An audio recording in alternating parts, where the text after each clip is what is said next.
Well, guys, we've made it. This is the conclusion of our Supergirl movie coverage, as well as the Supergirl Fan Journey event. I hope you've enjoyed. Thank you so much for coming along on this ride. A quick programming note, the podcast will be off next week for the 4th of July holiday. We will be back with new episodes in 2 weeks, and actually we're coming back with a double header. So when we return, we are going to be sharing our Superman animated movie wish lists. My guest is Sean Eastridge from the Missing Frames podcast, who's joined me recently here to talk Supergirl.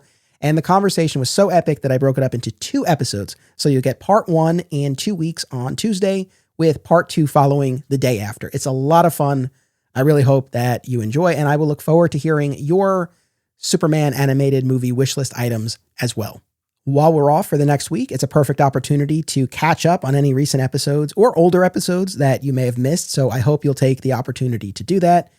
Also, as always, we have a bunch of extra episodes on the Patreon. Most recently, I did an episode with guest Scott Honig about the first arc of the 2007 revival of The Brave and the Bold by Mark Waid and George Perez. It was a lot of fun to revisit, such a time capsule to that post-Infinite Crisis period in DC. And notably, in that first arc, The Lords of Luck, there is a team-up, the first, if I'm not mistaken, between Supergirl and Lobo. So it ties in perfectly to all of the coverage we've been doing here. So if you're so inclined, I hope that you will check it out. And my thanks, as always, to all of the patrons for the support, and to the entire audience generally. I truly appreciate it. I hope you enjoy today's episode with Mike as we look back on opening weekend of the Supergirl film and go through all of your comments and questions. Make sure that you stay tuned all the way to the very end of this episode. The Supergirl movie might not have had any post-credit scene, but if you want a hint about where the podcast is going next year, make sure you stick around all the way to the very end. Also, please note that this episode contains spoilers for both the Supergirl film as well as the Woman of Tomorrow comic. You have been warned.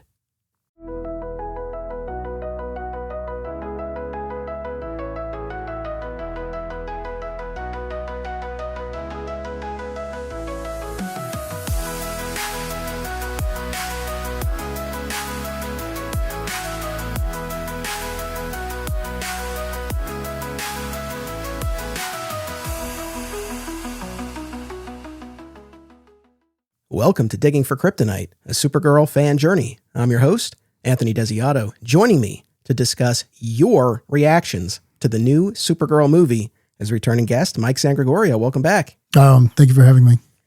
We sat together a few nights ago and we watched the film for the first time, side by side. Now, I got the sense just from your body language throughout the film and our brief discussion after that, with the exception of Lobo, you weren't necessarily the biggest fan of the film. Is that accurate? That's accurate, yeah. Okay, fair enough. Do you want to share some overall thoughts? Now, I think there's a lot that will probably come out as we go through the audience submissions, but is there anything sort of big picture you want to lay out at the top here? I mean, nothing that I don't think people are already saying. I found it to be a very poorly written film. It's a first-time screenwriter. Not 100% sure why that decision was made. And yeah, it's like the Poochie episode of The Simpsons. Whenever Lobo wasn't on screen, I wanted the other characters to be asking, where is Lobo? Can we get more Lobo? But yeah, aside from that, I was pretty checked out. And that hasn't changed since we saw the film. With Superman 2025, I sat on it and there was a lot to come back to that I really enjoyed. This was the opposite. This was me sitting there being like, did I miss something? And I'm like, no, I'm pretty sure my initial feelings are where I've landed with it. All right. Well, I'm sorry to hear that. I definitely came out more positive and my view has improved. I saw it a second time with my wife, and the audience by this point has heard that discussion. So I definitely feel a lot more positively towards the movie. But look, the perspectives are valid and you went to see it. You bought a ticket, you went there, you watched it, you engaged with the movie, and that's all we can ask, right? Yeah, I don't regret seeing it. There have been a bunch of movies that I've seen that are in the superhero genre where I really wanted to get up and leave. This was not one of them. This was not something that I aggressively hated. This, on a scale of like, a -5 to 5. This is like a 0. This is like I don't hate it, but I'm not going to watch it again. I do think that, my kids loved Superman 2025. They might like this, even though it doesn't have crypto in it as much. Okay. So we got quite a lot of audience submissions. I put the call out in our Patreon community and the Digging for Kryptonite Facebook group. So my thanks to everyone who sent in comments and questions. We got quite a lot, and we'll go through them. I guess a little bit of a disclaimer from my part, at least. At this point, the audience has heard me on 2 different spoiler reviews of this film. The first one with DeVoe, the second one with my wife. So I have talked through a lot of my thoughts already. So there are points where I don't want to keep rehashing the same ideas. So I might not go deep on all of my responses to people, maybe just kind of some quick hits along the way. And I definitely encourage folks to go back and listen to the prior 2 episodes if they haven't done so already. I got to say though, just generally speaking, the discourse around this film I have found to be exhausting. And I realize I am saying this as I am recording my 4th episode about the film. I fully appreciate that. It's just one of those things. And I honestly try to avoid as much as I can. I feel like it's probably most prevalent on the platform formerly known as Twitter. I open it for a second and I have to close it because it's just so much. The sheer volume is somewhat overwhelming. And then on top of it, I think the frustration that I often have when these movies come out, the certainty, the confidence with which people spout their opinions about subjective art. And I'm not saying people can't have their opinions. I think a lot of times, though, it's the way that it's framed. And I also continue to be frustrated by how binary it often feels. It's either the best or the worst. Whereas most of these things that we're talking about, there's always a little bit of a mix. Like, I enjoyed this overall. There are things I would have liked to have seen done differently, but maybe that's why we've done so many episodes. Like, there's a lot to dig into and talk about. And so I enjoy that process, and it bums me out when that gets short-circuited or reduced to these hot takes. Yeah. Yeah, I agree. I think everything has nuance in it. And I think anything that is being talked about this much has much to discuss. Like I said, there's been a lot of this stuff now, and I don't feel like this is at the bottom. It's mostly just, I don't know. It needed. I kept saying to our friend who joined us at the screening, who we went out to dinner after, I kept saying, I'm a huge James Gunn fan. I've never seen a James Gunn written or directed film that I didn't love. And I left Supergirl thinking, did you not watch this before it went to theaters? Because that's all I could feel. I'm like, even a polish on the dialogue or the script or something. I was just like, well, did you not watch this? Because it doesn't feel like, you watched it before it went out. So I don't know. I was mostly just upset about that. It's like, this could have been really, really good. I feel like you got the hard things down. It was the little things you failed. Well, that's interesting to get that take from such a Gunn fan as yourself. And I don't know. I mean, maybe it's the sort of thing where as much as he is steering the ship and charting the overall course and direction and tone of the DCU, that, yeah, maybe there's a balance that he's trying to strike as far as how much he's going to put his own stamp on each of these projects. And maybe that's something he's still figuring out. I don't know. I don't know how much more time he's going to have to figure out, honestly. I mean, if this movie didn't do well and he's in the middle of Man of Tomorrow, that's fine. But it's like, well, your new parents aren't going to allow you to, your new corporate overlords aren't going to allow you too many failures before they start, being like, why aren't you just making more Batman movies? Those always make money. Well, on that note, the main thrust of this episode will be those audience comments, which we'll get to momentarily. But I thought this would also be an opportunity to a little bit of a post-mortem on the opening weekend, take a look at the box office, how this movie did. Now, just for context, you and I are recording this relatively late Sunday night of opening weekend. So the final numbers might be slightly different, but generally I think we know what we're looking at for opening weekend. So Supergirl, unfortunately, and in my eyes, did not take the number 1 spot for the weekend. Toy Story 5 kept its number 1 spot. Supergirl came in at number 2 with a domestic opening of $38 million for a film budgeted allegedly at $170 million. Now, that's $170 million before marketing. The conventional wisdom here in Hollywood that gets talked about a lot, and I'm thinking actually relatively recently to an interview that Ben Affleck did where he really broke this down. He's like, if you make a movie that costs $25 million, that's your production budget. Generally, you're spending the same amount of money to market it. So now you're in for 50. And then theaters take roughly 50%. So if you have a movie that costs you $25 million to make, you need to make $100 million just to break even. Yeah. Yeah. Now, we don't have exact marketing figures for the Supergirl movie. Maybe it's not the same as the production budget, but either way, film certainly has a long way to go before it's in the clear. Yeah. Yeah. I mean, I don't know. That doesn't sound great, but that also doesn't sound that surprising. And again, when you talk about production budgets, a lot of this too, since this is part of a series and a larger series, there may be some way of allaying costs. Like some of this might be like, well, we had everything set up and we had David Corn, how do you pronounce his last name? Cornsweet. Thank you. In costume, we decided to film a couple of Man of Tomorrow scenes and do that. So I don't know, maybe they shared it. And then the other thing too, is you have to remember that with these type of films, your revenue is not just what you make in theaters, right? I mean, this thing is going to be on whatever app it ends up on, and it's going to be there forever. And that is a big, big deal. I mentioned before that Superman 2025 is very popular in my house. And it's like, well, that's how they watched it, because I certainly wasn't taking them to the theater. But, every scene with crypto, we put that on, we watch it. And that's another reason to renew the monthly subscription. So I don't necessarily know that it's just that. Plus, it's the Star Wars debate. It's like, do you make money off the movies? No, you make money the fact that I wore a Darth Vader shirt there, and then I spent another $5,000 to visit Galaxy's Edge. It's like, how many kids are walking around with Superman stuff? And all of that's going to help, push off some of these costs. So I don't think that return is the end of the world. I also don't think anyone's probably that surprised. Fair. And by the way, Mike is an accountant by day, so it's great to get this financial analysis here. And yes, you're right. There is a tail to these things, including the merchandise and the physical release and streaming and all of that. So no, this isn't everything. And to your point, as far as expectations go, no one was expecting this to perform the way Superman did a year ago. So Superman had a production budget of $225 million. It opened domestically to $125 million. So it had a larger budget, opened significantly bigger. Supergirl was projected to open around $50 million. So they were definitely eyeing a far more conservative opening than Superman, but still fell short of that. That's funny to me because this movie had no recognizable names. I know I don't consume a lot of media anymore that would be considered mainstream, but I don't know this actress from anything. I don't know the villain from anything.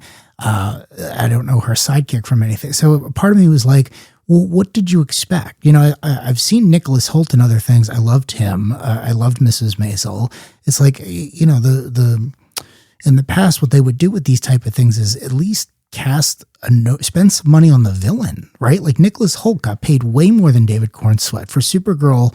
The original one, the villain was played by Faye Dunaway. She was a household name at the time. She had Oscar nominations. So I keep coming back to like, why did you pick a no-name actor to be Krem? Like, get Dean Cain. I don't care. Just like, but wouldn't that have been fun to watch Milly Alcock fight Dean Cain for 2 hours and then ultimately stab him in the abdomen? Like, I would have really enjoyed that. I think Dean Cain was just content to be a real life villain online. Fair. But no, that's a valid point. Yeah, other than Jason Momoa, there weren't really bankable stars, and even Momoa's bankability.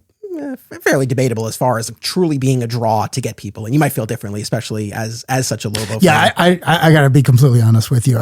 Someone asked me about this earlier this weekend. If you hadn't said, Mike, do you want to see Supergirl in theaters, and Jason Momoa hadn't been in it, I would have skipped this one. There wouldn't have been a reason to get me to go see it, especially not on opening night the way we did.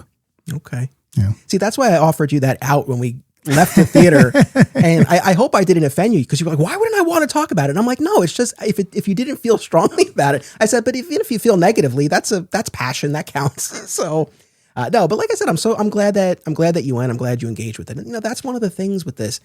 It's disheartening to see the movie underperform like this in its opening weekend. And I'll choose my words carefully here. It's not like, if you're a comic book fan, you have to go to see every movie. There are plenty I don't go to see, especially on the Marvel side. I haven't seen the last bunch of them in theaters. I don't feel as strongly. Obviously, here we're in super territory. This is where my heart is. So of course I'm going to want to go support it.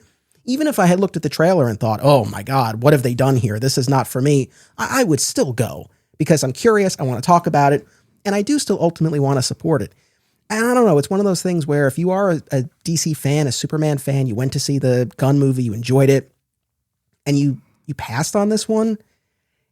Look, what do we always say? You vote with your wallet. So if this really didn't speak to you and your thought was, hey, well, I'm not going to go to support it, that's fine. That's your call. I think where I butt up against that a little bit is if there are folks out there, and surely there are, who are not engaging with the film by actually going to see it, yet have no shortage of opinions about it. That's where I have a little bit of trouble. If you're engaging with the material, that's one thing.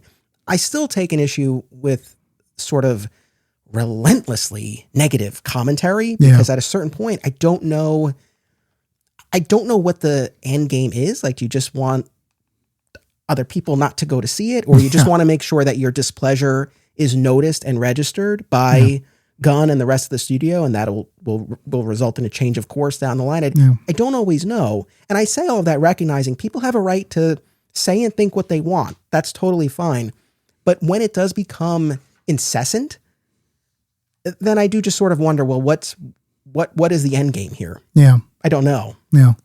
I actually relate to what you're saying because I saw Madam Web, Kraven the Hunter, and the third Venom film as close to opening night as I physically could because they were Spider-Man adjacent. Yeah. And I knew they weren't going to be good. They were not good. But every time someone would say a random D-tier Spider-Man character's name for no reason, I stood up. So I get wanting to go and support something that lives in that world. And again, I was happy to. I'm always happy to go out. We had a good time that night. So yeah, absolutely. Hand in hand with this, we talked about the opening weekend number here. There's also this business about the cinema score. This is where they're polling people as they're leaving the theater. And Supergirl got a B-, which, if depending on what kind of student you were, that might, that's not that bad. But in cinema score terms, that's low. Like that's quite low. Oh. And I was surprised by that. I've also long stopped putting any stock in friggin' Rotten Tomatoes. But for the record, 56% critic score on Rotten Tomatoes, 77% audience score as of Sunday night when we're recording this. But 56%, for me, I mean, that maybe that seems high to you. I don't know. But for me, I don't see that at all. I mean, my God, Flash, I had to compare. Flash had a 63%. Oh, wow. I would rewatch Supergirl anytime over The Flash. So, yeah, I don't know. It's that's surprising and frustrating to me. The Flash was one of the ones I was referring to when I said I desperately wanted to walk out. Again, didn't drive that night or else would have. There you go. Now, there was a recent, as of this recording, New York Times article breaking all of this down. And they had a quote from Peter Safran, James Gunn's co-head of DC Studios. And Safran said, well, what's he going to say? But I appreciated this comment. He said, while Supergirl didn't meet our box office expectations, it's just one component of a broader long-term strategy at DC Studios that we remain confident in. It's funny. I was sharing this with my wife earlier and I'm like, you know what? Yeah, there is that part of me that's like, well, what the hell is he going to say? That's corporate speak. But at the same time, you know what? At least he acknowledged the disappointment as opposed to other people in the public sphere. It's not like he got on here and he's like, this movie was number one. The theaters are lying. All the trades are lying. It made $100 million, right? You'd be like, I'm not sure what's going on here. So at least this is acknowledging.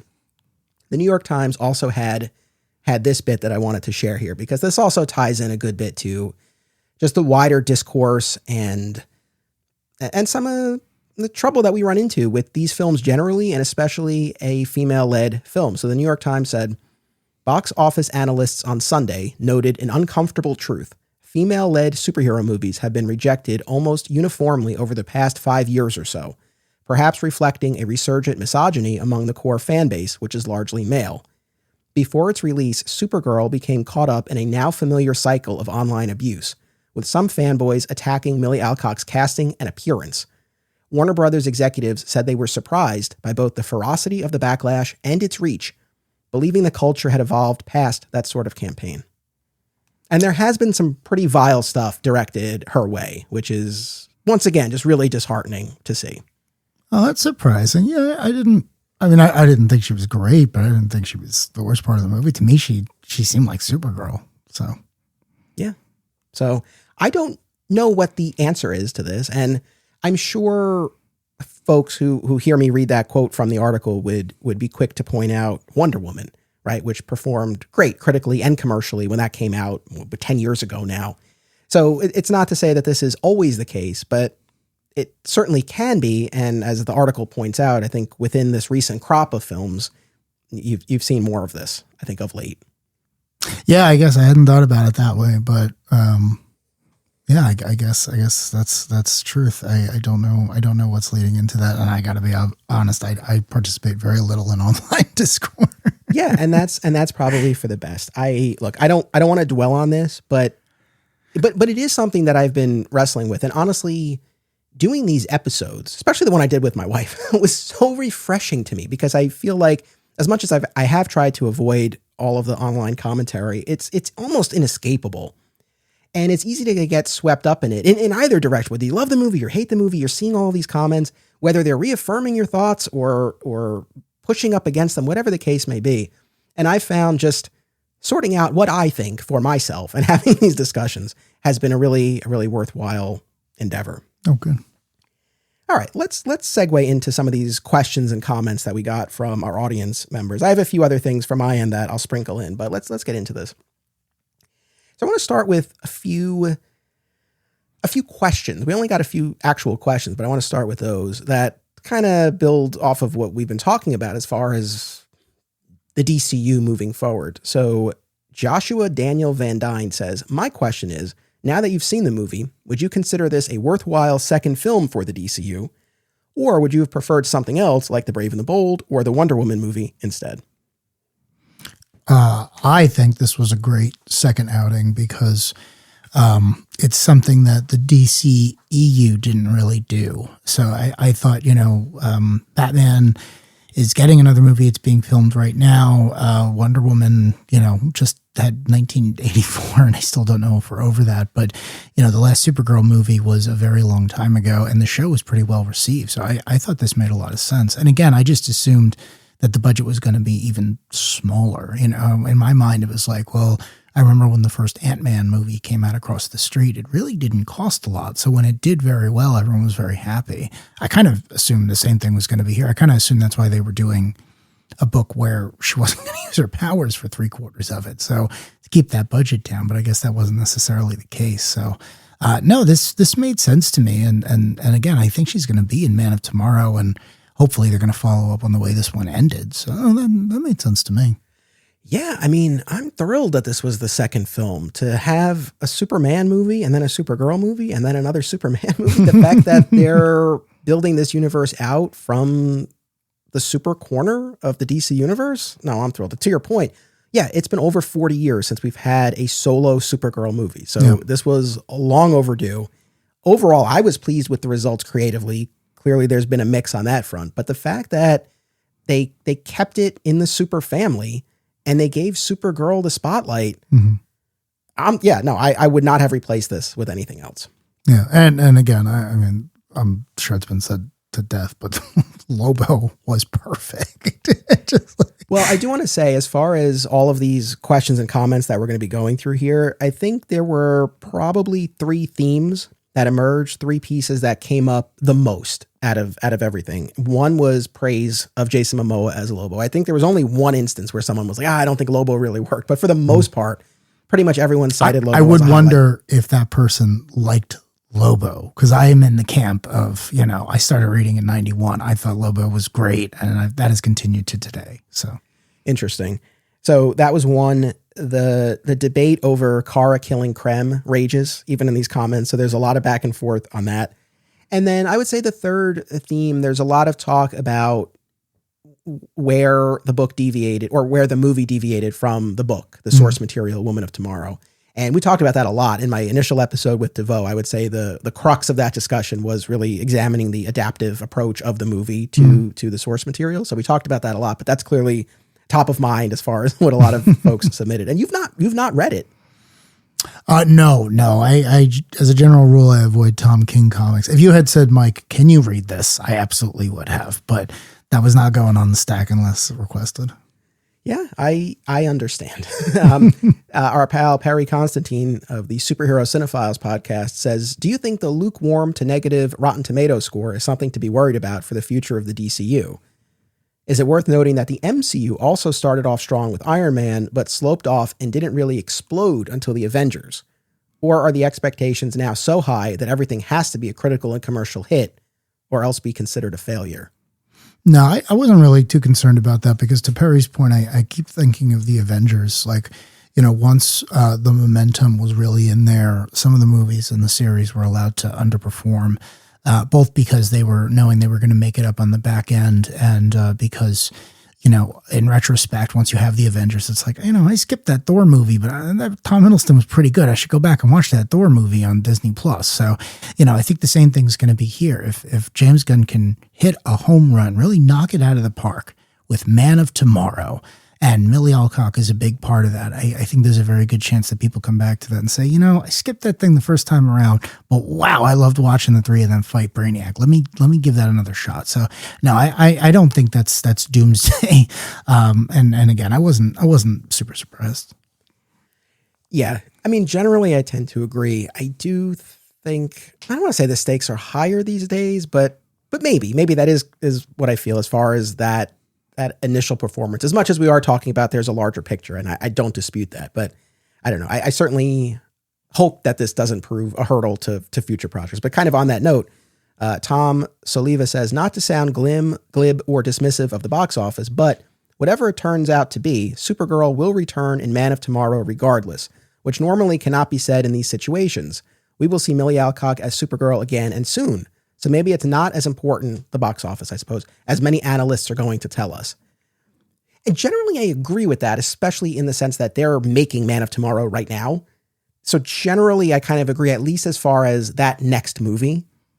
At the same time, we have seen films tinkered with at various stages of the production or post-production process. BVS famously had a half hour gutted from it before it hit theaters. And I still think that would have made a big difference had people seen it as intent. Mike's rolling his eyes as I'm saying that. That's a separate discussion. That's a separate discussion. But so we've seen that happen. My God, we have seen an entire film, Batgirl, featuring Michael Keaton as Batman, just tossed in the trash. So not that I see that happening for Man of Tomorrow, but at the same time, I don't know that I can totally co-sign on what Tom is saying, because I think we have seen instances where studios do have these knee-jerk reactions and alter plans. So, except in this case, the guy making Man of Tomorrow is the studio, right? So again, I keep going back to this. Like, I think Man of Tomorrow is going to come out as intended, and I think that's going to be the real metric for this. I don't think that's going to be edited. I don't think anything's going to happen there. I think it's going to come out as intended. But I think that if that doesn't prove the viability of this plan, then I don't know that there's going to be a follow-up. I don't think there's going to be a movie starring Batman and Damian Wayne until I have a trailer. Same thing with a Wonder Woman movie. It's like, I think there's a lot of moving pieces with Warner Brothers right now. I think everyone's waiting to see Man of Tomorrow.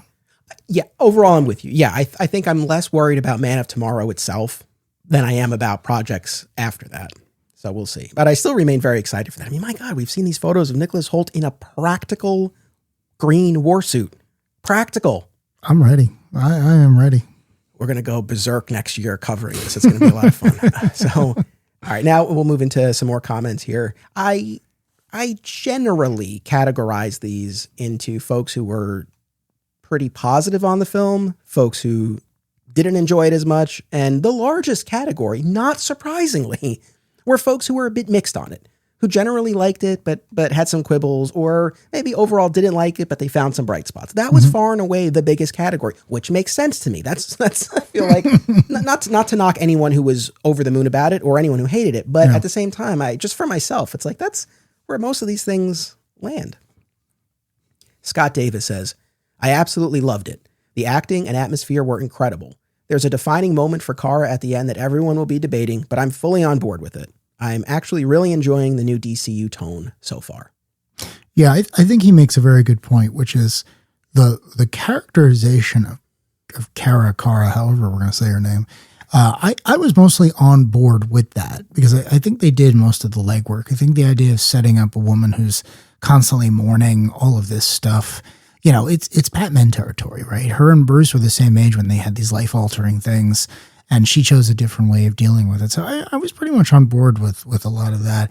Again, for me, it was the execution. It was the constant need for the story to be like, well, how are we going to get rid of her powers in this scene? Oh, she got poisoned. Oh, we're in a green thing. It's like a lot of it was just like script writing 101. And I just was sitting there and I was like, okay, again, you did the heavy lifting with the character work, which I thought was going to be the more difficult part. But like, again, plot should be easier for you.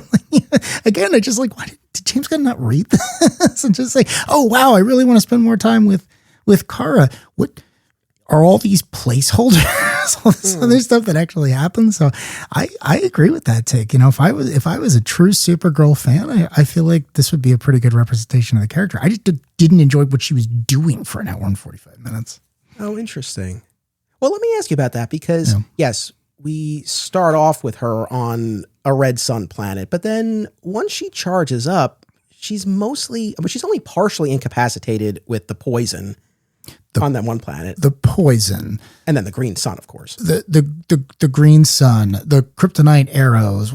She gets shot out of the airlock from the bus, which is supposed to be a big deal, but then just the sun magically comes over the horizon and redoes it. Again, it's like there's no tension here, and the character doesn't feel as if there's any tension.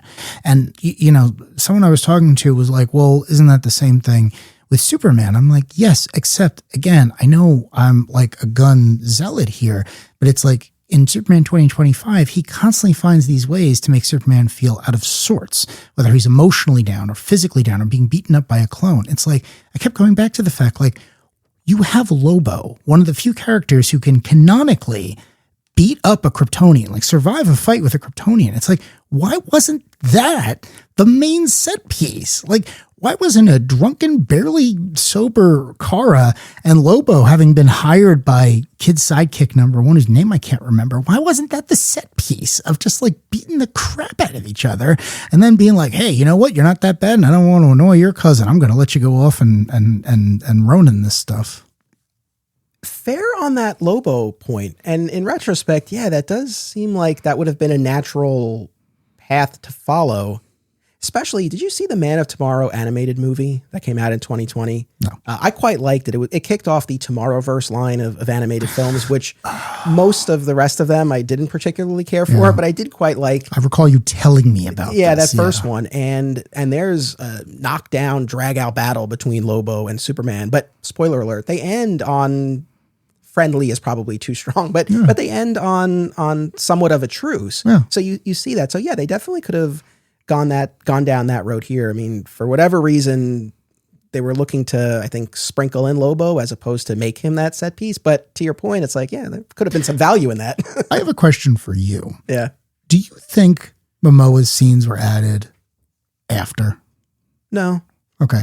I mean, I could be wrong, but the screenwriter has talked about how when she was tasked with this, DC Studios, Gunn specifically, did come to her and say they wanted Lobo here. But my understanding is that was during the screenwriting phase of this. It wasn't like they shot the movie and then they were like, we got to get Momoa in there. and then they dropped those in. Again, I don't know anything about this, but there were a couple of scenes where Lobo was just watching the action unfold, and then he magically shows up in a jail cell, even though he's supposed to be completely invulnerable.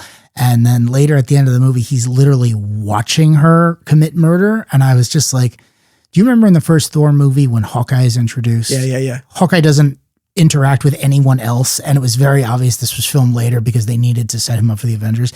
I was just sitting there and I was like, did you just bring him in after and film all these scenes and then put them in? Because a couple of times that he and Kara talk, it's like, well, all of this just feels like it was added later. It may not have been. I have no idea. I no insider information here, but that's what I kept thinking of. I was like, why bother having Lobo if you don't want to have Lobo? Yeah. I mean, like I said, I don't know for sure. It could be a little bit of a mix because it could be that after they started testing the movie that they thought they needed some more. And so then maybe some of those, like to your point, Lobo watching that moment at the end, maybe that was always there, or maybe that was something that they were like, oh, we want to have that little button with Lobo. So Sure. I mean, I don't know. One thing that we have talked about in the last couple of episodes, and this will come up in a number of audience comments, is what was cut out of this movie, right? Because there are, as much as I did enjoy it, there were a few missing pieces and things that I think would have helped tie it all together more effectively. And I was reading an interview with the director and screenwriter, I believe, and they talked about how there were 10 minutes of dialogue-heavy scenes that were cut after test screenings. Now, they didn't elaborate on who those scenes were between necessarily, so I don't know for sure, but I'd be really curious if we get to see those on the eventual physical release of this. I would be curious generally, but especially if they are kind of fleshing out the character, backstory, whatever the case may be. I feel like that might fill in some of these gaps that we've kind of been pointing out. I hope that they were 10 solid minutes of David Krumholtz speaking Kryptonian, and everyone in test audience just started looking down at their phone because reading subtitles for a made-up language is not something they want to do. I really do hope that that's what it turns out to be. Okay. I got the sense from those quotes in the article that I think they were more Supergirl centric. Okay. I think. Okay.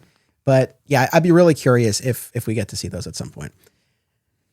Chuck says, absolutely loved it. So many scenes and moments spoke to me. I had a dog that looked a bit like Krypto, best friend for 12 years. I had to take him to the vet to be put to sleep because otherwise he would have suffered. I think that scene with Kara and Krypto was for everyone who has gone through that. But instead of saying goodbye, here we get a reversal. I was sobbing my eyes out even though my dog passed away 7 years ago. It made me happy and super emotional. I laughed, I cried, I was thrilled by the action, and I felt all the emotions. I plan on seeing it several times at the theater. And to me, that's beautiful. That's one of those things where, regardless of whether we like or dislike something, you never know what other people are bringing to it and what sort of experience that they're having. And so the fact that he was able to have what sounds like a healing moment over the loss of his dog through what Kara goes through here, that's beautiful. Yeah, I love the Krypto stuff. There were two things about that. One, I like the way Krypto has been done in the DC universe. I like the idea of a misbehaving dog who has all his strength. And I thought that was great. And I thought the bond between them was really good. And it also, to me, it gave this really simple motivation of like, why is Supergirl going after these people? She wants to save her dog. She wants to save the very last piece of a world she can never go back to. And I was like, well, great. This is what I keep saying. Like, you nailed the motivation. You nailed it. I'm completely on this journey of her and her sidekick and, guest appearance by the main man going on this revenge. I'm down for that. I buy that. I completely understand it. It's like you have to do something during that or else you just fly at the speed of light, get the poison and come back and it's all done and we go play fetch. So I've talked about this previously, but I do want to get your take on this since we're talking Krypto. So I'm assuming you don't mind spoilers for Woman of Tomorrow since it doesn't sound like you're planning on reading it at any point. As a general rule, I don't mind spoilers for anything. Okay. So in the comic, and we've been talking about this in other episodes, but in the comic, you find out at the end of the story that Krypto is actually fine. Oh. That Kara, Krypto was shot and there was some touch and go business there, but ultimately he was fine. And Kara made this up because she knew if she just told Ruthie, don't go down this path, that Ruthie wouldn't listen, that Kara had to, over the course of those 8 issues, really show her the way to impart this lesson, which I did think was a nice touch. This is much simpler here in this film that these are the stakes. You certainly understand why it matters so much to Kara. I think the movie does a good job of showing that. And you have the ticking clock of the 3 days. So are you happy with the shift that we got here in the film versus that? Yeah, I've never heard a more Tom King thing than going to have legendary superhero lie to a child about their dog getting hurt. So yeah, I'm going to have that on a shirt at this year's New York Comic Con when we do our meetup. But yeah, no, it sounds like the way it was done in the movie was much better. I feel like I need to have a shirt made of like unlikely Tom King defender because I feel like that is the role I have found myself in over a Supergirl fan journey, and I never would have anticipated it. But there you go. It's like as an attorney, it's like if you have to defend someone and they're guilty, but they're still entitled to a fair defense. I am acting in bad faith though because I have not read Woman of Tomorrow. So there's a very good chance that I would love it. So I must say that up front, I am acting in bad faith. I have not read it. I didn't read it for this. I now have no intention of reading, but I have to say that I did not read the thing. I could turn out that I would absolutely love it. It's funny because when I came out of that screening the other night, I did feel like for you and Rorson, who we went with, that not reading the book hindered your enjoyment. I did kind of have a little bit of that sense, but then I saw it with my wife, who has never read any Supergirl comics, Woman of Tomorrow or otherwise, and she really loved the movie. So I don't know. I think it's a mix. I think Mike Rorson and I also, our Supergirl is Miss Vandervoort from Smallville, and that's it. You know, that's we had our perfect Supergirl story over the course of Smallville, and that was it. I mean, in the end, she's probably still my favorite as well. Yeah, man. I talk about Smallville a lot, but when it comes to listening, one podcast is at the top of my queue. Always Hold On to Smallville, hosted by our pal, Zach Moore. Zach and his guests bring tremendous insight, passion, and humor to each and every episode. And while their series rewatch has concluded, the podcast continues with more great Smallville and Superman talk. Listen wherever you get podcasts, and keep an eye out for the other shows on the Always Hold On To network.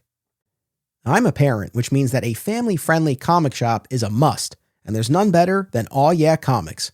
Visit one of their 3 locations, Harrison, New York, Muncie, Indiana, or Skokie, Illinois, home to our pal, Sweet Sweet Bernie. Follow them on social media and at awyeahcomics.com for news about signings, live sales, and much more. Their name says exactly how they feel about it. Say it with me now. Aw yeah. This podcast is an affiliate of BCW Supplies. The next time you need to restock on comic book bags, boards, boxes, and more, be sure to use promo code FSP to save 10% on your order. That's FSP for Flat Squirrel Productions. It helps support the show too. Thank you. We love digging into epic comic book runs, but what about the art of the single issue? Single Bound is a podcast series hosted by married couple Amy and Logan as they review single issues of comics, many of them starring the Man of Steel, Logan's favorite character. Listen and subscribe on Spotify and YouTube, and follow the show on Instagram at Single Bound Podcast.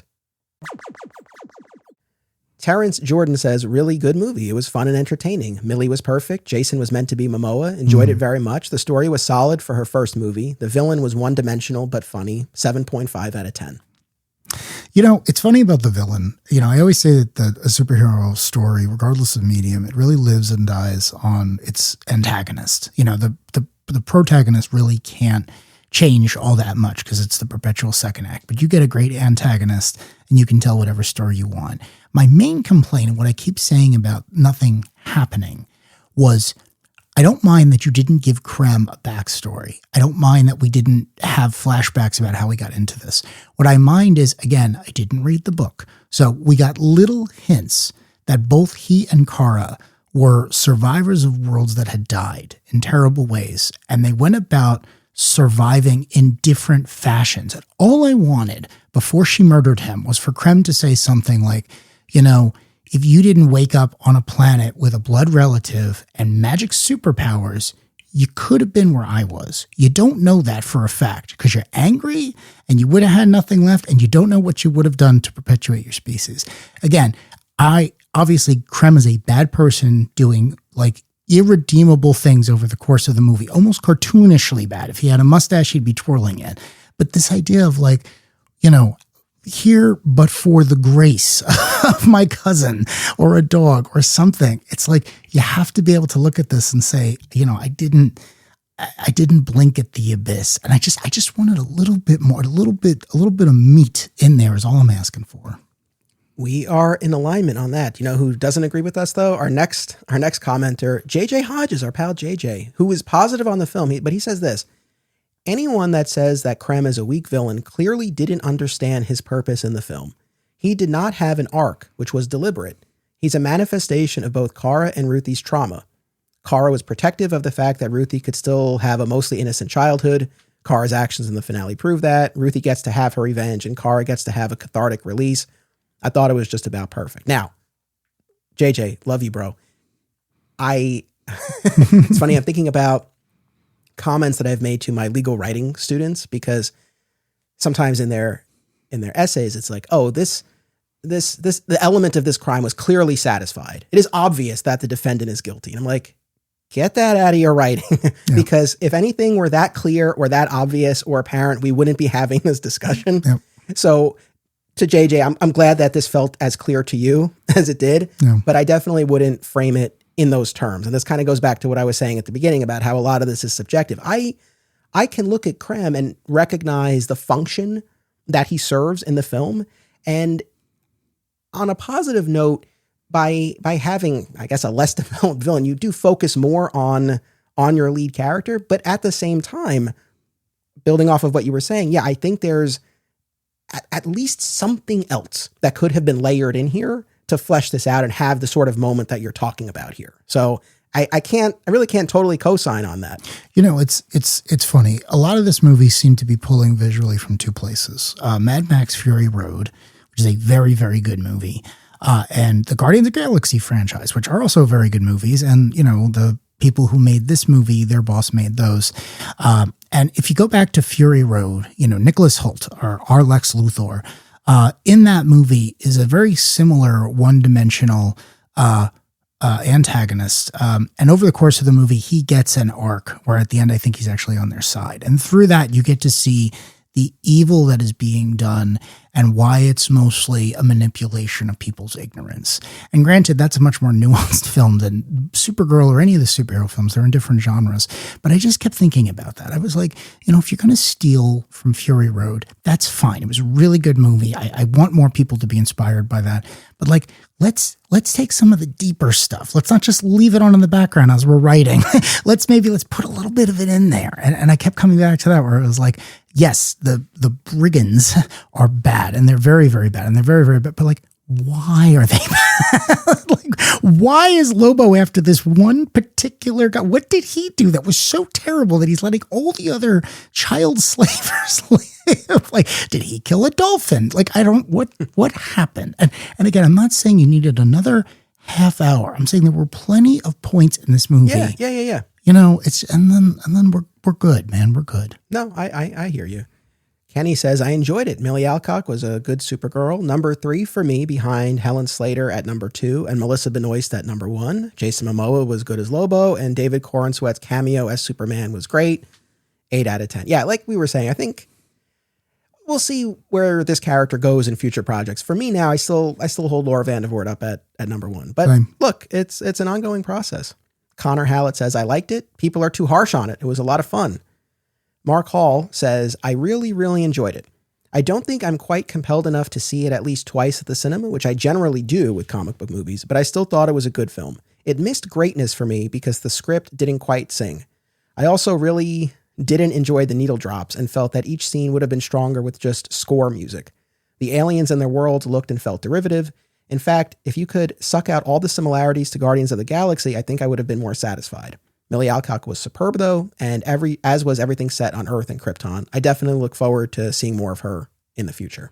I agree completely. I wasn't put off so much by the music to begin with, like the people in the bar singing Earth music and all the other stuff. Because again, it's clear what they're inspired by. I'm fine with that. But what pulled me right out of the movie at full speed, at super speed, if you will, was when the cover of Jimmy Eat World's The Middle played during Act 3. And at first I didn't know what I was listening to. And then my friend started singing along with it. And I was like, is this that? And he's like, yeah. And I had flashbacks back to high school and I was checked out. Like the suspension of disbelief. I was trying to give it a second, whatever. I backed out. And then she murders the guy and I was done. I was just completely done. And nothing has changed in the ensuing couple of days. There has been a lot of discussion about this.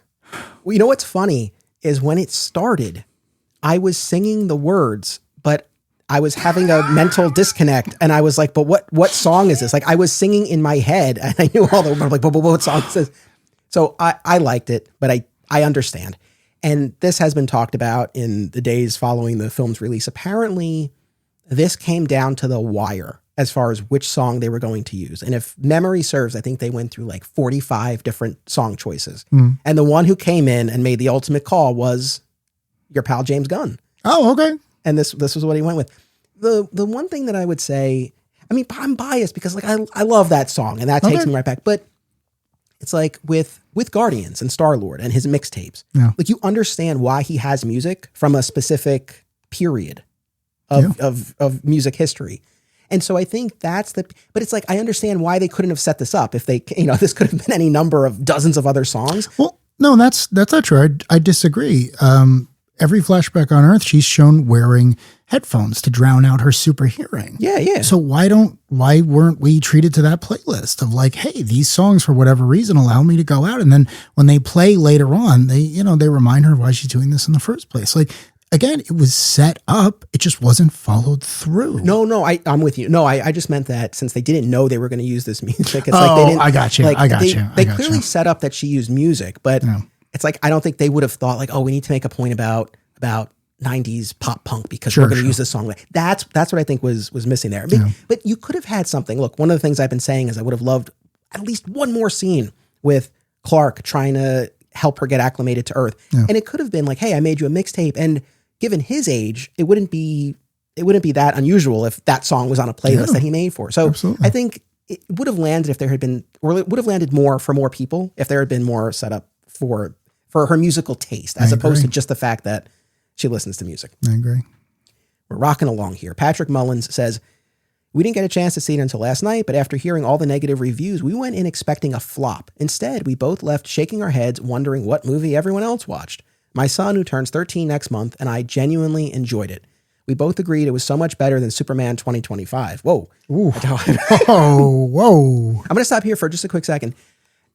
Going back to just keeping an open mind and recognizing that people bring their own experience to this. I remember I was not a fan of Shazam! Fury of the Gods. And I don't want to say I bashed it, but I was not shy about sharing my dislike when we did our Patreon episode on it a few years ago. And I heard from a couple of folks who were like, oh, like I went with my kids to see it and we had a good time. And I recognize that because Super Mario Galaxy wasn't particularly well reviewed, but we took our son to see that and he loved it. He loved it. So I will always stand by that. So I do get that, but I really do disagree on this being better than Superman, but hey, to each their own. Also, I loved Fury of the Gods. You would. Oh, this next sentence, he says, for us, Superman was about a 2 out of 10, while Supergirl was an easy 8 out of 10. Whoa. It was fun, entertaining, and restored my hope in Gunn's DC universe. I purposely stayed away from the Digging for Kryptonite Supergirl podcast leading up to this movie. Sorry, Anthony, and from reading Woman of Tomorrow. Now, I understand not listening to our Woman of Tomorrow episode, but you could have listened to the other episodes. Yeah. But listen, they're not going anywhere. And I do hope that you will dive into them, because from my own experience doing these episodes and all the feedback we've gotten, I think this is one of the best runs that we've done over these past 6 years. So I hope that you will. 2 out of 10. You got to let us know. What did that movie do wrong? Yeah. But anyway, so he said he hasn't read Woman of Tomorrow. That may actually be part of the reason for so many of the negative reviews, but I'm not sure. When you adapt a specific comic storyline that already has a passionate fan base, people are naturally going to compare the movie to that story and may be disappointed if it doesn't match what they expected. Personally, I think there's something to be said for using an original story instead, because it lets the movie stand on its own. Now I'm looking forward to going back and listening to the Supergirl episodes and reading Woman of Tomorrow. The only things I really didn't like were minor. I didn't love how obvious the CGI was with Krypto, and I wasn't crazy about the whole green sun, yellow sun planet setup. It gave away too much too early. Still, those are minor complaints overall. Thank you. Okay, I was looking for an opportunity to talk about this. I loved the green sun. Again, I'm saying if I had read Woman of Tomorrow, I would have been really interested. I was so annoyed, so unbelievably annoyed when the text on the screen said solar status, green sun, yellow sun binary. And I was like, well, you just gave it away. Why do I need any of that crap? The character keeps telling us what sun she is under every 5 minutes. It's a green sun. We know green means kryptonite. My grandparents knew that. The fact that there's also a yellow sun and she's on Magic Tatooine would have been an amazing reveal. If I think she's going to die and she's going to choose death at the chance of getting that poison back, or to teach, her Robin a lesson. And then the yellow sun comes up and says, Kara, you've made the right decision, and empowers her. And she does what Supergirl is supposed to do. And instead they tell us up front, guys, don't worry, there's a yellow sun coming. You're gonna be done on time. It's like, again, just take that out. I didn't know that was coming. I wouldn't have if you didn't tell me up front. Okay, interesting. No, I get where you're coming from on that. Like, so that didn't bump me because that's a whole issue of the comic. So I anticipated at some point, and it's funny because in one of the trailers, you see her dropping to her knees on one of these planets, but they altered the coloring so that you couldn't tell in the trailer that it was green, but I figured that's what it was going to be. So I was anticipating that, but I don't think you're wrong. I think they could have hid the ball with that. I mean, it's one of those things where clearly with the other planets along the way, they wanted to have just those easy signposts along the way. Like, hey, so she's not going to have powers here. She's going to have powers here. So that was the device that they set up from the beginning. But there's something that they could have done. They could have just dropped it all together there, or they could have said unknown, or they could have done something where you're not giving away both pieces of this. But it's screenwriting 101. And again, I know I'm not a professional writer, but it's show don't tell. Brand new planet. What sun is she under? I don't know. I hope she doesn't have to have a fight with someone. And then, there's tension there because it's nighttime. And I don't know if whatever's reflecting off any natural satellites or moons or whatever is going to be yellow sun, or it's going to be blue sun, or it's going to be red sun, or there's no sun. There's only natural lighting here, and she's going to be neutral. It's like those beautiful moments of tension. And under a green sun, dying and choosing to do the right thing anyway. And then suddenly, again, you're rewarded. The sun comes up and you get in. It's like the end of Dark Knight Returns when he has to ask the planet for help. Like that would have been a great reveal. But to know that it's coming, it's like, what the hell? Why did you do that? No, I know. I mean, the comic didn't hide the ball, but there was more talk about how long she could actually survive under a green sun. And you find out there that, it was this prison planet that had been designed to trap Superman. And I think Ruthie says how long did your cousin last? And she's like 45 minutes before the Justice League rescued him. And she needs to make it 12 hours or whatever. Yeah. So that at least I think was clearer about how dire the situation was. Yeah. I feel like here, I mean, again, it didn't ruin anything for me, but I get what you're saying. And then Tim, very positive on the film, Tim Bruns, he said, I enjoyed the movie thoroughly and look forward to seeing it again. Regarding Kara's arc, seeing her go from numbing herself into not caring about anyone but Krypto to caring enough about Ruthie that she's willing to take a life to ensure her continued physical and spiritual safety was more than sufficient for me. The movie wasn't the book, and Supergirl isn't Superman, but neither has to be to have value.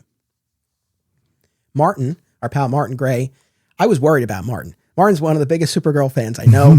I know he joined me for our Bronze Age discussion. I know he was not particularly a fan of Woman of Tomorrow, especially when we got to the end of the film and Kara's act towards Crown. I was a little worried about him. But Martin says, I enjoyed it more than expected.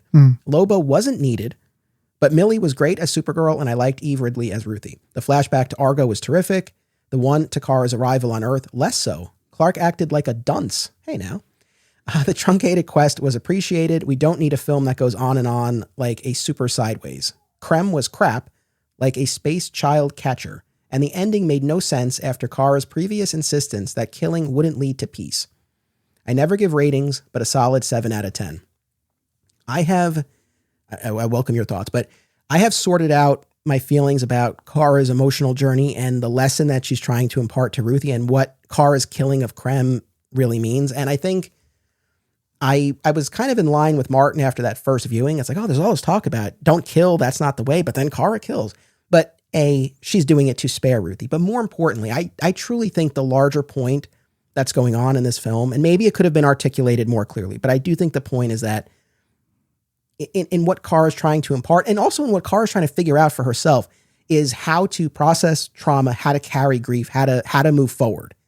And so I think when she's talking to Ruthie about not killing, I don't think it's that I'm part of the super family and we don't kill and it goes against our code. I don't think it's that. It's just that for you, killing this guy is not going to be the way to achieve peace for yourself. When Kara kills him at the end, Kara's whole thing wasn't whether or not she's going to kill Krem. Like for her, that's not what she needed to do to move forward. So I don't see it as her kind of going back on her own advice. I think it actually works in terms of the lesson that's actually being imparted. I think maybe it does get a little muddled because so much of it gets framed in terms of whether to kill or not to kill. But for me, that's the piece that I've made with it. And I think that's what the movie is trying to say, regardless of how well you feel it says it. But I think that's what's going on. And that's why one of the reasons why I'm fine with Kara's action at the end. Yeah, I don't think Supergirl should murder someone. I that's a pretty firm line for me. And I wasn't surprised. I feel like the film did what it needed to telegraph that. But once it happened, again, I was so done. I was like, she just stands there and she just stabs this guy. And I'm like, what is this? And then afterwards, I had the same thought that I had in 2013 after I angrily left Man of Steel, where it was like, you people have read so many superhero comic books. There's a Phantom Zone. There's been a Phantom Zone in the beginning. Like, just pick him up, bring him into orbit, and be like, oh, great, that ship I was carrying around a Phantom Zone projector in the back that my uncle built. And then that's that. And then the disembodied head of Krem and his weird little Hot Topic affectations floats off into the distance like late, great General Zod. So I've talked about this a lot, and I don't, as much as I'm like, I want to keep saying more, but I'll leave it kind of where I have. Just quickly to reiterate, I'm hopeful. I think a lot of this for me is going to hinge on whether there's ever any follow-up and discussion about this between Kara and Clark. Because if there is any sort of debate between them about her actions and whether they were righteous or not, then I think there's more value in this. Otherwise, yes, this shows that her code is not necessarily the same as Clark's, but if you just kind of show that and then never do anything with it, I don't know how far we get. So I'm generally okay with it, but I do hope it is followed up on. Now, the other thing, and this is new, I suppose, this goes back to the comic. So when Kara Shamborsky, our old friend from Alternate Realities, joined me to talk about Woman of Tomorrow, we discussed / debated what the intention of the ending of the book was. Because in the comic, Krem is not killed in the present day, but he is put in the Phantom Zone. And then decades or even centuries later, you have him released from the Phantom Zone. Kara releases him in front of a very elderly Ruthie. And he's repentant. He's reformed. The warden of the Phantom Zone is like, oh, he's been like a model prisoner. He's seen the error of his ways. So he's turned over a new leaf. And Ruthie takes a look at him and whacks him with her cane. And he goes down. And then it's, I think, 4 panels as Ruthie and Kara walk away. And you see Krem there on the ground. He's lying there, and his arm goes up, and then it goes down, and that's the end. So when Kara and I talked about this, I was like, well, I feel like there's some ambiguity there in the ending. Like, did she just whack him and knock him out because she still can't totally forgive him? Or did she outright kill him? I felt that there was some ambiguity there, and I think maybe it's open to interpretation. She was clear in her mind that the way the scene was presented, Krem was dead. One of our audience members alerted me to this. Apparently, Tom King, our good buddy Tom King, did another interview where he said explicitly his intention with the ending was that Krem lived, that Krem was alive. It was just a whack to the head, and then that was that. Yep. The screenwriter in an interview recently was like, basically that this ending was a foregone conclusion, that Krem was going to die. And she's like, yeah, because in the comic, Ruthie kills him. And I'm like, guys, I mean, it's like we all got to get on the same page here. It's like, come on. Come on, guys. So for anyone who, I'm glad we laid that out. So yeah, for anyone who's wondering about this, I still feel, and look, and it sounds like Ruthie kills him if you believe a death occurs, not the person standing there wearing the S shield. Yeah. Again, it's a different journey and a different lesson that the comic is going for. And they went in a different direction here. But I do still think that in terms of what Kara is trying to teach Ruthie, I don't think that her killing ultimately undermines it in the film. But I understand your objections. And I mean, I will have an objection if this is never brought up again. One of the things that I found very interesting was Ruthie in the movie, my understanding is this is not the case in the comic, is the daughter of a legendary swordsmith. So this is probably a family that is not uncomfortable around violence. I love samurai films. And when a kid's got a vendetta for the death of a parent and they get the legendary blade, that's Chekhov's katana. That's going inside someone. So I actually thought there was a good chance that the movie was going to end with Ruthie killing this very bad guy, and everyone being like, yeah, all right, we're not that upset about that. This guy was kidnapping children and doing unspeakable things to them against their will. So that's where I expected it to go, because I was like, actually, I don't think she is uncomfortable with violence. She seems pretty okay. And the fact that she just wants to kill one guy after all this terrible stuff has happened, I was like, no, I'm pretty sure she's going to be okay with that. Again, it was like Kara being like, you hurt my dog, your dog, who, by the way, is fine. Right. So it's like, I'm with you. I hope the climax of Man of Tomorrow is Lex being like, hey, guess what I found out? Your one living blood relative murdered someone. And then, Brainiac is able to step in and do that. And again, that might be the plan. And that would be great. And then the recontextualization, I might be sitting here in 12 months saying, Anthony, I was wrong. Supergirl's amazing. I love it. Yeah. No, the bit about Ruthie, yeah, that in the comic, the father's a stone farmer. Yeah. So here, yeah, and I did like that she had more prowess in this movie. I mean, I get what you're saying. Yeah, I think ultimately, as far as each of them moving forward, right? Kara's numbing herself, partying on these red sun planets. Ruthie's bent on this quest for revenge. And I think the point is that neither of those approaches is right for each of them. Yeah. And that's what they're each able to overcome. But look, all that being said, it is still bonkers to me that the studio would go down this road, even if they felt like it was a creatively justified decision. It's just like, why would you invite this after Man of Steel? That's still to me. And this had to have been a discussion at some point. And I guess Gunn ultimately was like, yeah, let's let it ride. It's like, really? It's like, come on. All right. We still have a lot to get through here. Okay. Jason Garza says, I won't be seeing it for a bit, but having read the book and heard the spoilers, the major gripe for a lot of fans seems to be Kara killing Krem. I can see both sides, but part of me sees this as a damned if you do and damned if you don't situation. They've been marketing this film as she is not Superman, but the book ending places her majorly in line with Superman and his morals for the most part. That's overall true. I agree with him. There are some things where she definitely walks a line at least, but overall I agree with Jason. He continues, I can see a lot of audiences just saying, what's the point of her if she's just another Superman? Again, I see both sides, but I'm guessing they decided to really differentiate her from Clark and give her more road for her journey to go down and possibly change along the way. It's really been the thing about Kara, isn't it? She's either too similar or not similar enough. Sounds like the film adapts the biggest truth of Supergirl fandom. People are polarized in either loving her, hating her, or not seeing the point in her. All I can say is that this series of episodes has made me more of a fan than I ever was before. I wasn't expecting that to build to a podcast compliment, but I really appreciate that. My big thing is, in the continuity of the DCU, if Superman is supposed to have been sent to Earth with the intent that he conquer and procreate and whatever, it's like, why did Zor-El send him there? Like, did he not tell Kara, like, hey, your cousin might be bad, so we're telling you to do good because you might have to stop him? Like, it was very weird to me to find out that she landed with full knowledge of Krypton and that Zor-El knew what his brother was planning and that Zor-El was adapted without the heel turn, to find out, like, okay, but what was the plan here? Like, if you knew all of this, you sent her there.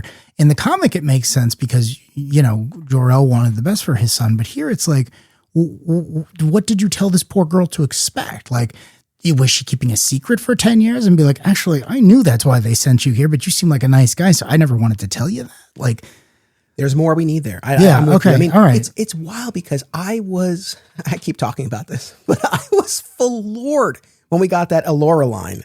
There's that sweet boy your brother has declared a conqueror of worlds. I'm like, oh, you're actually acknowledging this. I really thought they were going to punt and avoid it.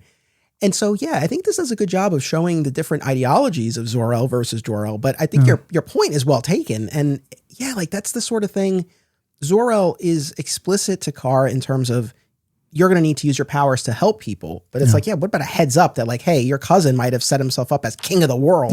And you might have to deal with him. Yeah, I don't know. Or we're sending you to what is apparently one of many, many, many, many yellow stars that can be reached in this apparently tiny little corner of the galaxy. So we're not going to send you to Earth where your cousin may be ruling over like a lord and master, which again, not in line with Krypton's values. We're going to send you to one of the other ones. That's fair, because it's one thing if he's like, yeah, I'm sending you to Earth because Kal-El might need to be stopped and you might need to do something about him. But if that's not the case, but he disagrees with the idea of ruling with strength, then yeah, why not send her elsewhere? Or I guess he figures that the benefit of being surrounded by the only other surviving Kryptonian, regardless of what he might have turned out to be, is a worthwhile risk. I also wonder, I would love a scene between Zor-El and Jor-El, because I wonder what the dynamic is between them. Yeah. If Zor-El, like how seriously do you think Zor-El takes Jor-El? Do you think he's like, yeah, he's gonna be a conqueror of worlds, and he rolls his eyes? I don't think that's the case. But part of me is like, yeah, I wonder what the dynamic is. My other question is, do you think David Krumholtz is getting fitted for his cyborg Superman prosthetics? Because I hope, man, I hope so much. I love that actor, and I really wanted to return as Cyborg Superman. If there are any consistent truths about Supergirl lore across time and media, Zor-El and Oralora, but Zor-El returns. Yeah. And in recent continuity, he returns as Cyborg Superman. Yeah. And we've talked about all of this in the New 52. He's fully brainwashed and puppeteered by Brainiac. He's evil. Then in the Rebirth era, he has autonomy and he's still misguided and he tries to bring back Argo. But especially if you're doing a Brainiac movie, as they are, we're calling it here. I'm 100. I was sitting there. I was having flashbacks to, when David was in Serenity, and I was like, all I want you to do is be like, I'm the only survivor of Argo. Everyone went. I turned myself into this horrible thing. I made a deal with the devil, and then he could be the harbinger of Brainiac. That's how Brainiac gets on Earth or something. It's just, I want that so badly. Okay, so now we move into the territory. These were folks who were not so hot on the film. Mike Rhodes says, I think Krypto having a 3-day prognosis hurt the movie because then the movie is rushed and doesn't give you any time to breathe or take in the scope of the story or really get to know the characters. Better to find another motivation for Kara to go that doesn't require a time limit. It also caused some continuity errors, I believe. For example, if Kara only had 3 days and it took a day to find Krem again and he escaped, how did he learn she was a Kryptonian and procure Kryptonite for his darts? Well, it's funny when you go into someone's house and you eat their cereal that has been sitting there for God knows how long after they shared it with their dog. You can just read the script after that. Yeah, you can just read the script and know that, oh, hey, she's a Kryptonian and she's weak against Kryptonite, which the last movie that this screenwriter clearly didn't see established was no longer in existence. And then, yeah, you drink a bunch of milk like Luke in The Last Jedi. It's good times. Okay. All right. Yeah. I'll say, I guess I really didn't think about this until now, but I think that's one of the other things that came up in that interview I was referencing with the director and screenwriter, that I think it was important because in the comic, there's this whole idea like Kara, well, she's wearing her shield throughout the movie, or throughout the book pretty much. And she's constantly recognized and stopped by people who have beef with Superman. And so there was discussion that they didn't want it to be the case here, that Superman had this reputation across the galaxy. But then it sort of begs the question, like why would Krem have even had the idea of Kryptonite if he's never encountered a Kryptonian before? Or heard, you know what I mean? Like, I know exactly what you mean. I mean, I don't know how much Supergirl's reputation precedes her. Clearly, she's been hopping around for a long time out there. So I don't know. That didn't bother me. I also, the 3-day thing. I mean, look, I came up on 24. Jack Bauer, baby. You give me a ticking clock, I'm there for it. Kal-El Samara says, Supergirl was a Marvel film featuring DC characters. Milly Alcock shined brightest in the scenes on Argo while speaking Kryptonian. Lobo's scream time was not nearly enough. Corn Sweat still looks goofy/corny in the suit and is trying too hard to be a dork. 4 out of 10. When Lobo said the word Bastich on the big screen with the chain wrapped around his arm, I was a kid again watching Hugh Jackman pop those claws for the first time. Like, I did not know how much that would mean to me, and I hope he comes back in some project. Yeah, I mean, I feel like Lobo might be set up here to be connective tissue across these projects. Yeah. I mean, I don't know. We'll see. But I quite enjoyed him there. Chris Denmead says, hated the fact she is never Supergirl till the end of the movie. Okay, so I get where he's coming from on that. And yeah, she has a lot to sort of get over before she accepts that costume and that shield and has that moment.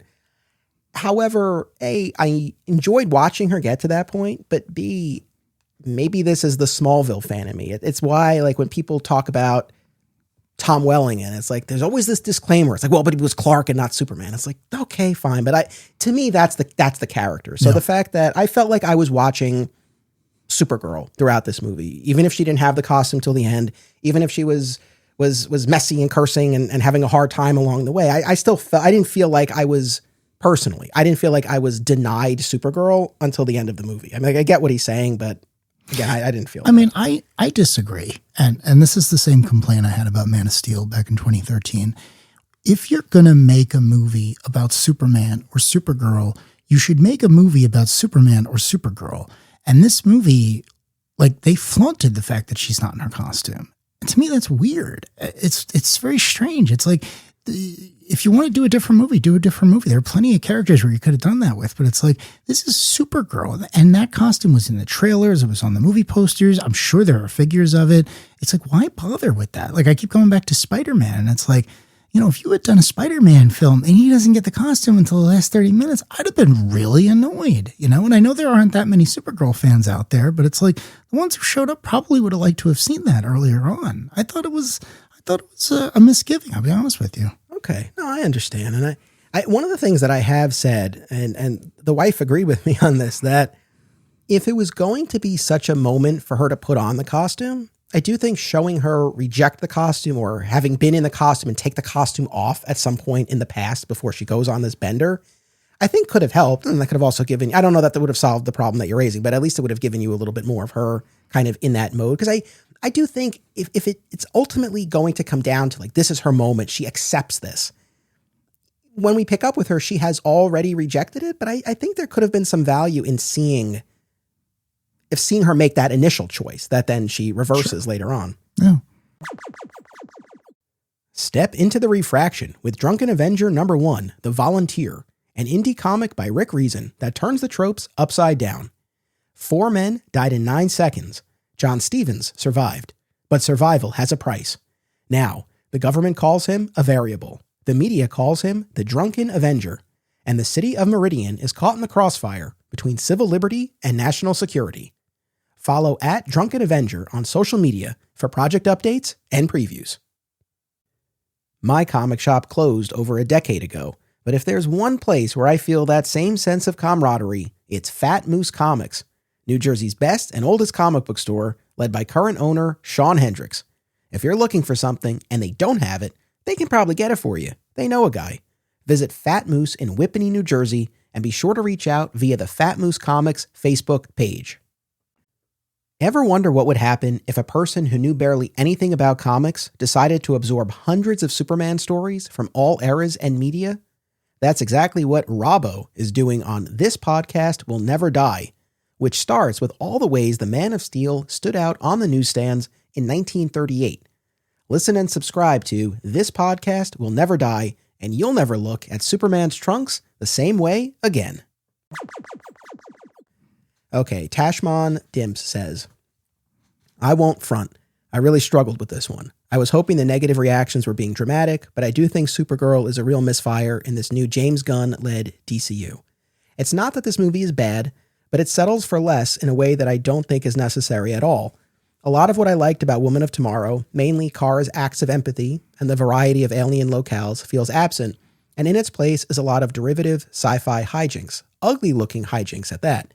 It feels like a light was out on set for so much of the runtime. Millie was fun, Jason as Lobo was fun. I liked all the funky alien designs and practical makeup work that went into them. The film just fails to capture what I liked about Woman of Tomorrow, in my opinion, and doesn't really deliver on carving out much pathos of its own. So, like, I've already had my journey with this. The first episode that I did reacting to it, I was hung up on what the comic did that I felt was more effective. Second time around, I was able to just kind of take it in for what it is, and that helped. But I get it. And I will say, visually, I don't know that I minded the presentation here, but at the same time, you look at that Evely art in Woman of Tomorrow, and the art, the coloring, I mean, it is gorgeous and so striking. And yeah. I don't know visually how you translate that to the screen, but you know, if they had attempted that in any way, I think to kind of capture kind of just how lush and striking the visuals were of the comic, yeah. I think that would have gone a long way. I'm not saying, they had to match it 1-to-1, but Yeah, I mean, I agree on that front. Hijinks is the perfect word to describe that. Thank you very much for that. I'm going to borrow that. Yeah, when they go into Space 7-Eleven and get poop snacks and a Slurpee and a bunch of other things, and they're fighting the pirates on the bus. That's what it is. It's hijinks. It's like something you would have seen in a filler episode. Okay. Andrew Dunson. Andrew, by the way, I think he's your biggest fan. I think he's the one on our Facebook group. He's always very excited when you're on the podcast. Awesome. Let's hang out, man. And I think you're in alignment here. He says, I just cannot believe the ending. I had trepidations about adapting Woman of Tomorrow and Gillespie as a director and a first-time screenwriter, but to have Kara kill is fatal to this story. It would have made sense if it was Lobo. I was worried about the ending anyway because of Tom King's clear as mud style of writing. But man, I'm almost speechless. I don't think the decision is fatal to the DCU, but it's fatal to Kara. She can't rise to Cal's level of morality now. And if the projects Gunn approves are going to be at this quality, I'm nervous. I agree with every single thing he wrote, but specifically, just to drill down for a sec, I also thought that the reason that Lobo was in that last scene as a voyeur was that Kara was going to get up and say, it's done, it's over, and then walk away. And then again, he was just going to crank the hog. Motorhead was going to start playing. He was just going to drive down, drive that thing through the spaceship, and every bad guy was going to blow up. And they were going to be like, oh, Lobo, you shouldn't have done that. And then, the Porky Pig was going to come up. That's how I thought it was going. That's one of the ways I thought it was going to be set up. Because again, it's like, well, then why have him be there? He kind of gives her the nod, like, oh, those super people. I guess there is, you have Lobo's look of approval. I've read every Lobo comic that's ever been read. It's like, that's not the point of that character. He's a cartoon. He's what you would be if you didn't have the morals, but you had all that power. So again, it's like if Lobo had shown up like Catwoman at the end of Dark Knight Rises and killed the bad guy and been like, oh, saved you some time, and then rode off into the sunset with the main characters being angry, then that would have landed for me.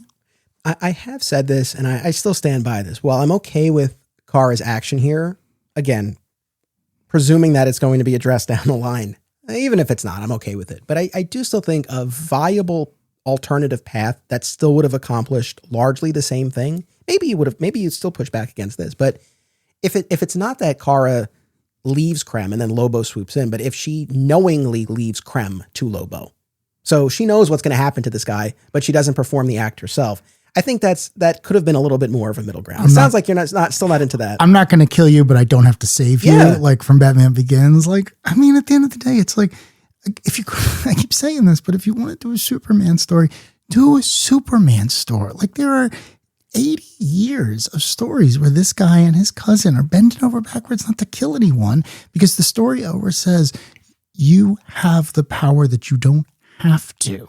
So it's not that she should want to kill him and step away. It should be like, she's a god, capital G, god in this world.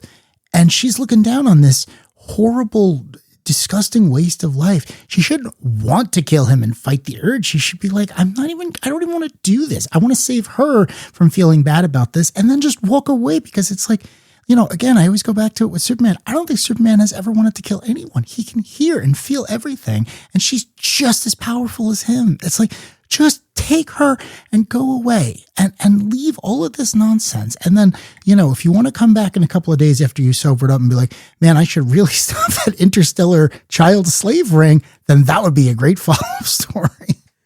Okay. So look, I agree that in terms of the morality that Kara displays here, it does not align with what we've seen from the character generally. And now having gone through a significant portion of her stories, I think that's fair to say. In the context of this cinematic universe, if they really want to differentiate, I understand and I can accept this path, even if it's not what my instinct would have been. The one thing, though, I do disagree. I think if, the Phantom Zone is a different scenario here because the idea of her just leaving Krem lying there after everything he's done, that doesn't sit right with me. So if we had a Phantom Zone mechanism and that was her solution, that would have been right out of the comic, then that I think would have been fine. But I guess if we're talking about she kills him, she leaves him to Lobo or the child brides who have been released, Yeah. right? Or she just leaves him there and then later maybe realizes, oh, I got to do something. That last one I don't care for. I feel like we need to leave that moment knowing that this guy is taken care of in some way, shape, or form. Then she turns to the camera and she says, I'm going to call the cops, which in this part of space are the Green Lanterns, which you should watch on HBO Max coming in 2027. And then Porky Pig shows up. Like, again, there's you're going out of your way to say that this is a shared universe that shares almost none of the DNA of what came before. And then this is Act 2. And it's like, well, then why even bother having the shared universe? It's like, leave him here. You can come back at the speed of light and deal with this later once this kid is safely with her aunt, who's never been mentioned and never been shown and only shows up when it's narratively convenient. And then you can come back and you can, Tomar Ray and whomever else can come in and deal with all of this nonsense and all of these people can be put away and all these kids can be returned. But it's like to stab him, ostensibly to have it be about the dog or because she could never save Krypton or whatever is going on here, and then have the dog be fine. It's just like, what was the point of calling this Supergirl? You could have done this entire story with a different character and had the bloodletting make more sense. Yeah. But I mean, I guess like this is their version of Supergirl. I mean, it's like we're talking about, it's like, but I get it. And I have had these frustrations along the way. Like I get it. I get it. But yeah, I mean, I think in this iteration, like that, but your point about Green Lantern, it's like they were going for something in that final moment. But at the same time, one of the things I talked about this with Steph that I really liked is you really get the sense Kara knows her way around the galaxy. Sure. She knows these languages. She knows how to deal with the different aliens. She knows the customs. So I like that. So it wouldn't have been out of the norm for her to know about the Green Lanterns. Oh, she probably has them on speed dial. Yeah. So, and then in fact, it would have been cool if they had shown an early scene where one of the times she was woken up hungover. She was like 23 years old, right? So like, I don't know, imagine like Jon Stewart or someone like waking up next to her and being like, oh man, I should not have done that. And then getting the green ring on and getting the heck out of there. So, there's different ways to set all this up. It's like, again, if you're going to use a shared universe, use a shared universe. Maybe she uses the Phantom Zone to get out of a jam on a world that has a red sun. And she can't just magically kick the giant alien off the horse. It's like, there are ways to introduce these concepts, but that's not what this movie was about. Like Man of Steel, they decided she is going to kill the villain. She's going to murder him. You yourself said this when we got out of the screen. You said in Man of Steel, it was at least presented as sacrificing life to save innocence. Here, it was murder. That's a decision. That's a choice. Yeah. So again, I'm willing to give them until Man of Tomorrow. I'm still going to see that movie as soon as we want to go. But past that, it's like, guys, what was the purpose of this? Last thing on the Green Lantern front is, a lot of people have clocked the fact that there's no mid or post-credit scene. You don't have any cameos in this. Yeah. I mean, even Lobo, that's beyond a cameo. He's a credited cast member. He has a bunch of scenes. Yeah. And it's not that all of these movies, they certainly shouldn't be preoccupied with setting up other projects. But at the same time, if we know we are building the shared universe and we know what our next projects are, that, like maybe the Green Lantern thing, maybe there could have been a place. Well, they couldn't have set up Clayface. That would have been really awkward. Right. If at the end, Clark was like, man, I could have really used your help with that guy. And then again, looked directly at the camera and said, and that guy was Clayface. And then they played the teaser trailer. But it's like, wait a second, you're about to have a Green Lantern show that people also aren't excited for. It would have been nice if you had said, don't worry about Krem and the human slavers. They're going to be taken care of by the police force that's been well established in the shared universe. And then Yannick says, I was quite disappointed by the movie. My main gripes. Nearly everyone feels the same shade of messy/grungy character. The two exceptions are that little bus-driving alien and Superman. David Corenswet and Milly Alcock have an actual colorful chemistry, and it actually hurts the film to see their superior scenes along with the rest of the movie. Kara and Ruthie never get to gel as a duo together. I suspect a lot of this previously existed, but was cut to make the movie feel faster. I could see that. Yeah. I did not expect the movie to look like the comic, but I thought all those muddy colors and environment were a bad call. One positive thing, I actually think Kara killing Krem is the best decision the story makes. It's counter to the book, but so is the rest of the movie. But the way Milly Alcock plays Kara, I simply did not believe she had those types of morals. It also puts her in an interesting position against Clark for the other movies.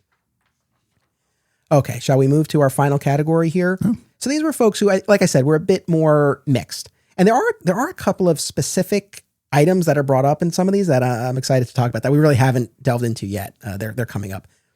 Chase, our pal Chase, says, I enjoyed the brisk pace and sci-fi adventuring of the movie. I liked seeing Kara want to protect Ruthie from the regret of killing, but I do think it would land better if Kara didn't kill Krem. Some of my favorite scenes were with Superman and seeing that dorky older brother and brash younger sister dynamic. I do wonder if this sets up a conflict between Superman and Supergirl in the future. Will Lobo reveal Kara's actions to Superman? Will Kara attempt to kill Brainiac in Man of Tomorrow and Clark stops her? Yeah, great questions. And I really hope that this gets mined. Yeah. A few people have brought up the dorkiness of this Clark. I mean, I don't know. I feel like this is in keeping with what's been established and is another instance of differentiating the two characters. I mean, I quite enjoyed the scenes with Clark and Kara, and I didn't really bristle at. There was one scene in one of the trailers where he uses the phrase circle back, and I really, really, really hated that. And I was happy it wasn't in the movie. That's right. Yes, you're right. Yeah. Oh, that drove me crazy the first time I saw it. I was like, why are we doing this? I thought his cameos were actually going to be limited to just the Zoom calls that she would answer periodically. So I was actually happy when they had scenes together because I do like him. But yeah, I mean, listen, that's, again, you have to take the character as presented, and James Gunn has decided that, this version of Superman is a dork. Carrie Cartwright brings up a new idea. She says, I would like to know why she says she's going to quit drinking cold turkey, but goes right back to drinking. That was a long, hard talk to the kids about alcoholism on the way home. I'm assuming that Supergirl is going to challenge Superman in the next movie to be a little more aggressive and less of a good old boy. Slightly bummed that there was no Comet the Superhorse. I wish that there was less of her partying and more action and wearing of the costume. Overall, I liked the movie. Except for that last sentence, I agree with everything you wrote. Yeah, look, I'm open to Comet generally. I don't know if obviously he's in the comic that this is based on, but I don't know that this would have flown here necessarily, but I am open at some point to Comet. I just want someone to have to go online and Google Comet the Superhorse and read about the time that she dated his human form. Oh, yeah. I want that for everyone. I really do. I don't want that to live just in my mind. Yeah, no, I'm with you. As far as the drinking, though, I mean, I don't want to talk out of my ass about alcoholism and all the issues wrapped up in that, but I guess I never got the sense that she was what you would clinically diagnosed as an alcoholic. I mean, I think she's going on this bender. I don't know that it's necessarily something she can't stop. I think she's on this self-destructive streak, and then she has this turnaround. I thought that term was being used, and again, not a professional at all, but I thought it was being used because she says, I want to quit, and then she can't, which is usually the term. So I to borrow a term from you, I bumped on that as well, because I always think like, well, my kids are going to want to watch this. Is there anything I want to avoid? And I don't really think they're going to, they're gonna go around that. But yeah, if they were a little older, I'd want to have that conversation with them. Yeah, they know Supergirl from cartoons and toys and everything else, and this is not the version that they're gonna recognize. So, and again, it would have been nice if she did all this stuff in costume. I do with the drinking. I wouldn't have minded at the end. Like, it was nice that she invited Ruthie to finish the birthday celebration, but I think there could have been some line there about some other activity that they were going to. Like, it's left very open as far as what is the celebration going to look like. Yeah, Ruthie's, I mean, child. Yeah, she's a kid, right? I'm not going to say she's not 21. That doesn't make any sense. But she's a kid. Yeah. Right? So it's like if Kara had said, like, "Do you want to join me?" No bars. We'll fill in the blank. We'll go ride a pony. I know he's got a cape. Yes. There you go. I'm saying. Yeah. So I think that would have gone a long way. Jacob Norris says, I enjoyed the movie, but loved the book it was based on. I wanted to love the film, but I'm not sure I do. I feel like they could have used a bit more from the book, especially since the movie has been marketed with the comic so much. I personally loved Milly as Kara, especially her interactions with Clark. I can't wait to see them together again in Man of Tomorrow. I also thought Momoa as Lobo was perfect. Overall, I enjoyed the film, but it did not quite live up to my expectations. My number one complaint is her not suiting up until the last 20 minutes of the film. I get what they were going for, but I'm a sucker for my heroes and their costumes. Overall, I'd say 7.5 out of 10. I need to see it again, and maybe I can appreciate it more without the high expectations of the book. I do want to say, too, because I don't know, I feel like I came across this at some point, or unless I'm incepting myself, but I feel like there's been some talk about, like, was it really an adaptation? They changed so much. It's like, this is an adaptation of the book. Like, this is very clearly, recognizably Woman of Tomorrow. They do make changes, but any adaptation does. Yeah. So, I mean, I certainly understand for anyone, including this audience member, who wanted more of the book to be adapted. That was my initial reaction. There were a number of things I thought that it would have been really effective. I still think that could could have been effective to see here. But overall, like this is very squarely in the category of an adaptation. Yeah. Tom P says, I enjoyed the movie, but have a few minor gripes. I thought the writer totally glossed over several good, big sister, little sister moments from the book. First and foremost being the hand washing scene. Yeah, we've talked about the hand washing scene. The moment in the book when they're on this, where they're on the space bus, they're either on it or they're at the rest stop. And it turns out Ruthie doesn't wash. Like, doesn't know how to wash her hands. Like, I guess that's not a custom on the world that she came from or not on the farm. And so Kara very patiently shows her how to wash her hands. Oh, that'd be nice. Yeah. So Tom continues, missed opportunity. I thought the villain was written in an extremely cliche way, and the actor played him cliche as well. He seemed like a reject from a Mad Max movie. The DCU needs to do better. And lastly, I was really hoping for a more emotional scene between Kara and Clark's reunion. Instead, we got cute and awkward, which makes no sense to me. I mean, why play it safe when you've got actors like Hornswet and Alcock at your disposal? I liked Momoa as Lobo, any and all scenes with Crypto, confirmation that Jor-El sent Cal as a conqueror, and Kara showing up for the final battle in full costume. She looked positively radiant. All in all, a fun, entertaining movie. Definitely worth a trip to the theater. Yeah, you said this earlier, but I was very surprised when Allura said that. I would have thought that they would have left it more ambiguous, because I know we've been having conversations off mic about how, like, well, wait a second, is that message real? You know, we haven't had anyone from Krypton say that that's the purpose. And then this random line of dialogue from a, character who doesn't really say all that much during the movie is kind of confirmation of it. And I was like, again, that just doesn't feel like it has the emotional weight that I was expecting, I wonder if that was added. Because they're speaking a made-up language, so that subtitle could have been anything. And I wonder if that was something that was changed. Okay. And they were like, "Oh, we got to acknowledge, we got to confirm it or something." I have no idea, but that could have been the case, because no one would know. Yeah. Any text up there. So that final scene between Kara and Clark, I liked that. I actually liked the restraint in that scene, and I think something overly emotional wouldn't have been quite right at that point. I think the fact that she was there, she says she's home, she's planning on sticking around. I think that went a long way. I would have wanted more between them in the movie generally, but as far as that ending scene, I was cool with how that played. Were you looking for more emotion in that moment? No, I was just confused why she was there at all, because I didn't understand how she had come to the conclusion that Earth and Clark were home. I was very confused by that fact. If anything, it seemed like she was saying, well, wait a second, now I've got a sidekick and she's lost everything and I almost lost this dog. I'm going to hang out here a little bit. And then if Clark needs me, I was very confused to see her in the apartment from Superman 2025. I was like, wait a second, did killing this guy make you think that, oh, I need to get back to my cousin because he doesn't kill and I need to make sure that, I clean up my act? Like, I was very confused by that. I actually was not expecting another scene with them. So I think it's more about the breakthrough she's had is that she's not going to self-numb anymore. She's not going to numb herself. She's going to allow herself to feel. Okay. And for whatever reason, that leads her, because I guess like that's what she was running away from, that life on Earth. And so now she's open up to return to it. I don't disagree. I think there's more that really would have been helpful as far as what that life was like on Earth, what exactly she was bumping up against there. We actually there are other questions coming up that kind of get at this a little bit more. Okay. So we'll keep going. But yeah, there's more that I still think could have been teased out on that front. But as far as the dynamic in that specific scene, I was okay with. Okay. This next one is a very specific point. I think this is from David Lee Tate. I think he also posted this on our YouTube channel. He said, I thought the movie was okay. I think the hate is way overblown, but in my opinion, it was the definition of mid. Not the worst thing ever, but not necessarily good either. The more I sit on it, the more problems I had. One small thing that bothered me was the chronology. Now bear with me on this, Mike, here. At the beginning of Superman 25, it said Superman landed on Earth 3 decades earlier and revealed himself to the public 3 years earlier, presumably when he was 27. In this movie, Kara says she was born 8 years after Krypton was destroyed, making her 8 years younger than Clark. And she's celebrating her 23rd birthday in the movie, which means this takes place shortly after the Superman movie.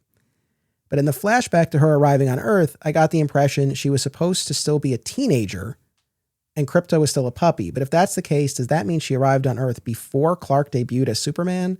Or are we supposed to assume she was on Earth for less than 3 years before piecing out to her pub crawl? When Clark helps her out of the spaceship, he speaks to her like a mature Superman who's been doing this Superman stuff forever. That just doesn't make sense given what we learned in this movie. Yeah, I agree. I couldn't follow it. I was trying to think back to the opening of 2025 when they talked about the dates, and yeah, her having been around for 15 years. I was trying to parse where all that happened. I couldn't make heads or tails of it. So yeah, I'm with you. Yeah, I mean, the fact that he's fully in costume there when he greets her, I think it's clear like he had already been active as Superman, but maybe he hadn't been active for that long. I guess the most specific thing that I can kind of respond to here that David brings up, it's like, yeah, I don't think we're meant to assume Kara spent a long time on Earth before she took off. So maybe that helps square this a little bit. Yeah. I don't know. Yeah, it is a bit nebulous as far as like exactly how old she's supposed to be when she gets there. Yeah. So I don't know. Jared says, after some thought, I think there is a lot to like in this movie. The cast did a lot of good work, especially Milly Alcock and Jason Momoa as Supergirl and Lobo.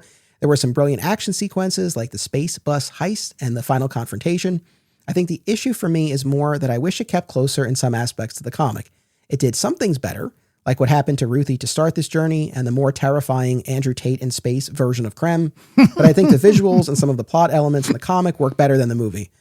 As for the big thing of Supergirl killing Krem, I'm not inherently against it, but I do wonder if it's going to be a plot point in future movies. I could see something where Lobo or maybe even Brainiac brings the truth to life or to light and could cause an interesting rift between the two. I think overall, it's not exactly the adaptation I was hoping for, but it still has enough bright spots that I can recommend it. That's good. It's not the adaptation we need, but the one we deserve. You're going to love this next one. Oh, very good. This is from Ascalon, who says, just finished listening to your initial reaction. Thank you. Overall, I agree with a 6.5/7 rating. I think it was a good movie. I'm also a little confused why they decided to do an adaptation rather than a new story. I think I would have preferred an original. You know, on this note, I just feel like it's kind of like just the strategy of this. Like, it's wild to me. I mean, clearly that Woman of Tomorrow miniseries, it broke through in a major way, but still, like that's I don't know, quite a limb to go out on to base. And I know I keep saying this, but like to base this entire new film iteration of the character on this one still relatively specific and clearly still debated and not totally understood work. You know, it's like, that's wild to me. Yeah. Okay. Let's see. I think I would have preferred an original. I do like the story being set in space. I think having another Earth adventure would have seemed too close to Superman. I think a lot of this was to set up future conflicts between Superman and Supergirl. I didn't necessarily have an issue with the execution at the end if that's the story they wanted to tell. I didn't have an issue with it in Man of Steel either. I don't get hung up on not my Superman type of thinking. I'm happy with most interpretations and I can enjoy all versions. I wonder if this will come back in Man of Tomorrow and add conflict with how to deal with Brainiac. I'm wondering if this will set up a Lex Supergirl alliance with Superman having a different opinion. Maybe a callback to Lex and Matrix Supergirl. Nice. Yes. Absolutely. Let's do it. That would make me so happy. You know what's gonna enrage me? Because we and the audience, like we all keep hitting this idea that, okay, she killed some of us, it works for some of us, it doesn't. But I think we all are kind of on the same page of, okay, but like what's the upshot of this going to be? What are the ramifications? And it's going to enrage me if we get a soundbite from Gunn or Gillespie or the screen like at some point, and they're like some version of like, yeah, no, like we don't anticipate this driving a wedge. It's like, okay. There's a scene that I go back to quite often, like daily in my head, and it's at the end of Spider-Man: No Way Home, when Tom Holland justifiably decides in a moment of rage he's going to kill the Green Goblin, and Tobey Maguire steps in and stops him. And there's no dialogue. He doesn't say anything. He physically holds him until Tom Holland realizes what he's doing, and then he stops, and then they back away, and that's it. And for the comment about, not my Superman, I don't really have a Superman, but I have a Spider-Man. And I keep going back to that, and I'm like, that rings so true to me. And every time I see someone with an S shield murder or kill, I just think, I don't have a lot of strong opinions on this character, but I know they don't do that. That's what I keep coming back to. I'm like, change whatever else you want, but I'm pretty sure that's the one thing they don't do. So that's why I keep harping on this, because I don't really have a version of Superman in my head or Supergirl, but I know they don't do that. So, okay. Yeah. All right. See, I think No Way Home would have been better if then Toby killed Goblin for. Oh, there you go. There you go. There you go. There you go. No. Okay. Alan Cafferkey, he brought up an interesting point here. Alan and I are friends in real life. Right on. This was a longer submission, but this is the point I want to highlight here. He said, they never had a scene where Kara reveals to Clark that she's not just a fellow Kryptonian, but his cousin. Which I hadn't thought about, but it's not wrong. I would have loved a few more scenes of him discovering she's family and getting into what that means to him. And likewise, what does that mean for Kara? Anything? She was always surrounded by family, and now she still is. Does that mean she takes him as family for granted? Does the fact that he's her cousin actually make it easier for her to run away, like rebellion?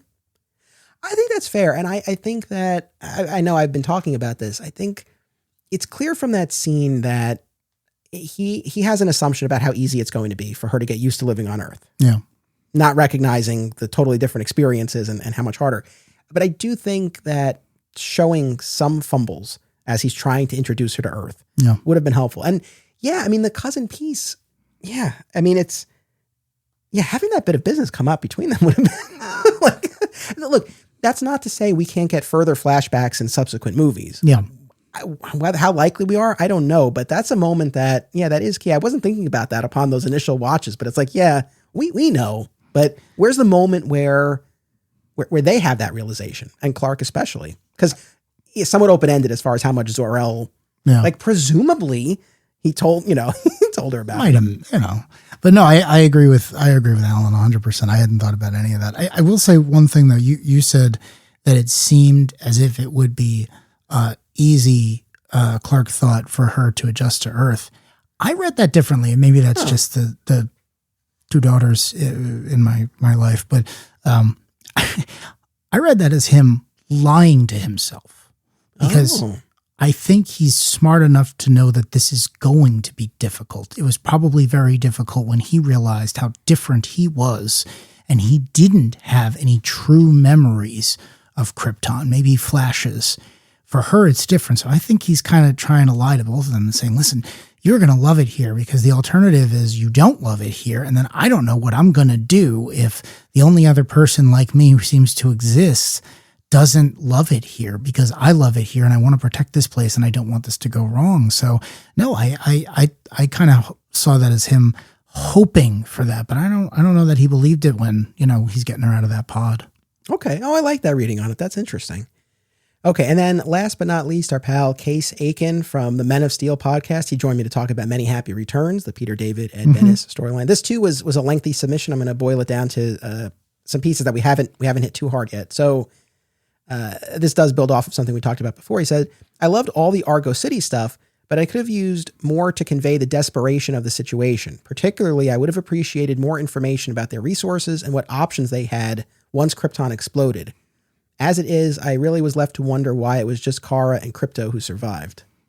Yeah, I was very confused by that. I didn't understand why kryptonite poisoning only seemed to be affecting a couple Certain of people. That's not how that works. I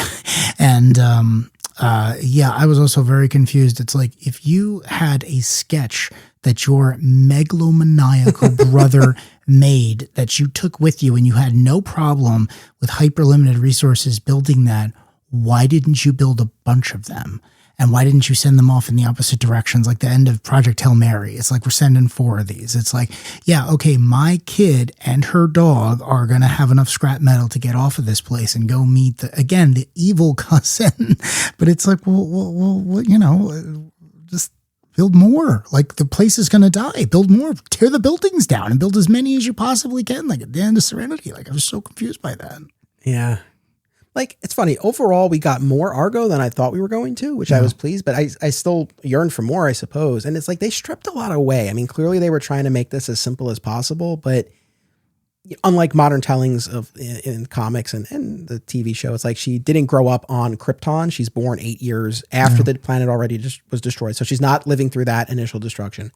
And then they completely did away with any business about putting down lead shielding. Maybe they thought that would have been silly, because that's the whole thing classically, where the residents of Argo start to suffer the effects of kryptonite radiation poisoning, but then they put down this lead shielding. But then that eventually fails because there's a meteor shower that breaks through the dome, of course, right? And starts to tear up the lead shielding. And that's when Zor-El puts her in the rocket. So yeah, they stripped a lot of that away. I mean, it's also when she's leaving and we just see that shot of Argo as we're moving away from it. Yeah. Did it look like the dome was coming down or being destroyed? I thought the dome was coming down. Right? Yeah. Was it coming down to let her out, or was there something more? I guess that's the question that we have. I mean, again, I'm sure that this was not part of the screenwriter's process, but the way I read it was, I don't know a lot about physics, but I know it takes a nearly unlimited amount of energy to send something off, especially in the right direction at the right math. And I was kind of thinking, and I'm stealing this from an issue of Planetary, but like the remaining energy needed, you know, he was kind of saying, well, we're all going to die a slow death. No, we're all going to die a quick death, but my daughter's going to survive. And maybe like funneling the energy into this thing and sending it off. But again, there's nothing in the text to support that. So. Yeah. I mean, I think just based on what you see, you assume that their days are numbered. The people who are still there are, it seems like many of them have already succumbed to the radiation poisoning, and those who are left are going to be done for. Of course, except for Zor-El, who's going to get zapped up by Brainiac and turned into Cyborg Superman. Oh, I can't wait. Case continues. Music was generally solid, though it felt like the wrong period for Kara's tastes. I was surprised there was no Blondie, despite the marketing push and the fact that Kara wears a Blondie t-shirt for most of the movie. I loved the cover of the middle.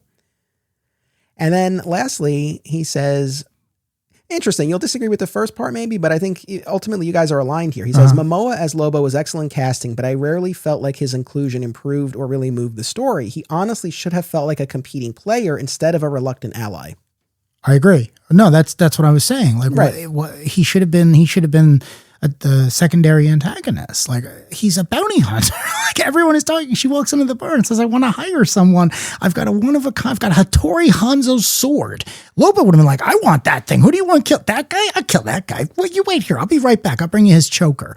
Like, yeah, that's why I thought he was in the movie. I thought he and Kara were going to throw down, and then she was going to be like, I can't do this. I'm dragging his bad name, and then take the costume off, put it away, and then Lobo's off to feed the dolphins, and then maybe he comes back in Act 3 just to see what happens, and then it's like, well, if you're not going to do it, I'll do it. You know, that's why I thought he was there. He's a clown. He's supposed to be a clown, but in classic literature, the jester plays an important role. Lobo is there to present the side that someone wearing the S shield can't. He's going to do all of this stuff because it doesn't bother him. He is the clown, and he can do that. And here, all he did, again, was be a voyeur. You had a perfect casting that everyone universally loved. You had a legacy character. You had all this other stuff. It's like, just make him in the movie. Make him do something, Instead, nothing. Okay, fair enough. Well, listen, man, thank you very much for joining me. I know clearly you didn't love the movie, but you watched it, you engaged with it, you joined me for this conversation. I really appreciate it. I'm grateful to all of the audience members who sent in comments and questions. I hope that I didn't miss any. If I did, my apologies. I tried to be as thorough as possible in collecting all of them. Is there anything else you want to say? Just that I had an interesting experience over the course of recording this. It appears that I may owe Tom King an apology, because it sounds like a lot of the complaints that I had about the plot and structure of the film were not present in the original comic, including the ending. Yeah. So again, I go back to what I was saying earlier, where I had not read it, but now I'm almost feeling like I should. So. Yeah, I mean, given your feelings towards that creator generally, I'd be hard pressed to say like you have to read it. But at the same time, I think based on this conversation that we've had, I think if you were to give any of his projects a new look, I would recommend that. Well, then I learned something during this. All right, guys. Thus concludes our Supergirl movie coverage and a Supergirl fan journey. I've had the best time on this ride. My thanks once again to all of the guests and audience members who came along on this ride. As a reminder, we are off next week for the 4th of July holiday. We will be back in 2 weeks. Until then, as always, it's about what you do. It's about action. Support the show and receive exclusive content by becoming a member at patreon.com/Anthony Desiato.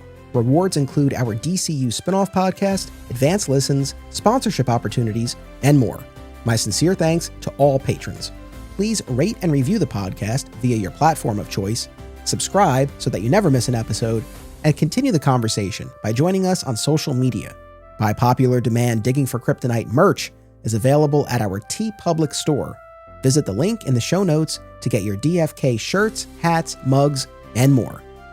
Flat Squirrel Podcast is also home to Lighting the Bat Signal, a Batman fan journey, which applies the signature Digging for Kryptonite approach to the Dark Knight, as well as another exciting episode in the adventures of Superman, now in its final year covering the classic George Reeves series. Subscribe today. Digging for Kryptonite is a Flat Squirrel production. Key art by Isaiah Simmons and theme music by Dan Pritchard.